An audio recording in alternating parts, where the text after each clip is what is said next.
Սիրելի իմ ժողովուրդ, տեսնում եք բազուկի տերևներ։ Բազուկի տերևները առողջարար են, այնքանով, որքան առողջարար է նաև բազուկը։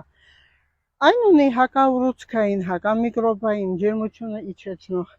Նրանից պատրաստում են տարբեր տեսականի ճաշատեսակներ։ Հայերի մտքերը անսահման է, այնքան համով, այնքան հրաշալի, որ յուրաքանչյուր անգամ մենք օգտագործելով մեր օրգանիզմում միկրոէլեմենտներն ենք շատացնում։ Եթե կա սակավարյունություն, միակ կարելի է ասել սակավարյունության համար ցուցված եւ բազուկը եւ տերևները, այն կարելի է եւ տապակելու տեսքով, իհարկե պետք է աշխատենք ձիթայող քիչ օգտագործել, որպեսզի կալորիականություն շատ չլինի եւ իհարկե քիչ խարշել, որպեսզի միկրոէլեմենտները շատ չվերանան։ Այն առողջարար է, մանավանդ երբ նոր է դուրս գալի, կարելի ասել դեռ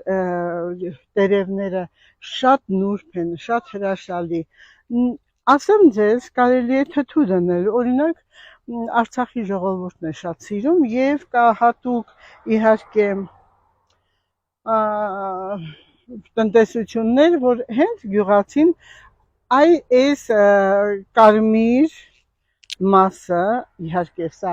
կտրում թափում է թթվի համար, դնում է նույնպես առողջարար է, մի փոքր սխտոր, մի փոքր կանաչիներ, իհարկե սամիտ եւ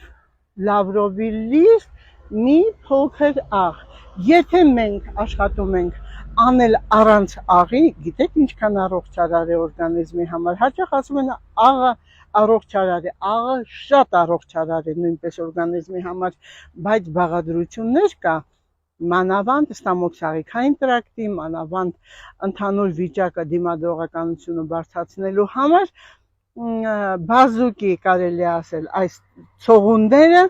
դնում ենք առանց աղի եւ պատկերացնում եք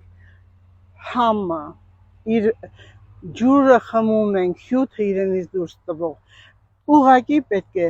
բոլորը չափաբաժինները պահպանեք, այնտեղ լավրովի լիստ, սխտոր, կլորսև բիբար,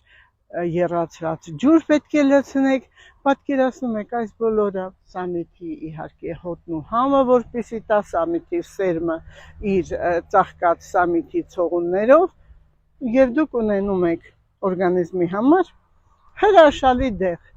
օգտագործում եք եւ լինում եք միշտ առողջ։